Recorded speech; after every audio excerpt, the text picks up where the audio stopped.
নমস্কার বন্ধুরা, আমিও বাঙালি রান্নাঘরের তরফ থেকে সকলকে স্বাগত জানিয়ে আমার একটা রেসিপি আপনারা মাঝখানে শেয়ার করতে চলেছি। সেটা হচ্ছে চিকেন রান্না। তাহলে চলুন দেখে নেওয়া যাক আজকের রেসিপি। ওভেনে একটা কড়াই বসিয়ে তাতে দিয়ে দিয়েছি কিছুটা পরিমাণে সাদা তেল। তেলটা গরম হয়ে যাওয়ার পর দিয়ে দিলাম কিছুটা গোটা জিরে ফোড়ন, দিয়ে দিলাম হাফ চামচ মতো হলুদ গুঁড়ো। এবার দিয়ে দিচ্ছি ছোটো ছোটো টুকরো করে রাখা চিকেন, ভালো করে ধুয়ে পরিষ্কার করে নিচ্ছি, সাথে কয়েকটা কাঁচা লঙ্কা চিড়ে নিয়েছি।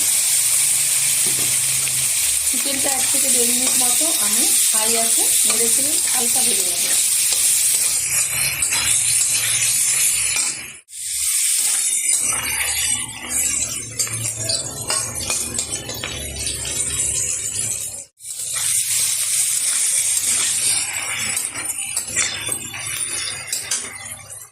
দু মিনিট মতো আমি নেড়ে চেড়ে নিয়েছি চিকেনটা।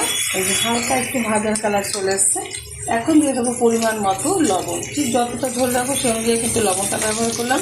এবার দিয়ে দেবো পেস্ট করে রাখা মশলা। এখানে আদা, পেঁয়াজ, রসুন, জিরে, লঙ্কা একসাথে পেস্ট করে নিয়েছি একটু হালকা জল দিয়ে। এবার খুব ভালোভাবে কষিয়ে নেব।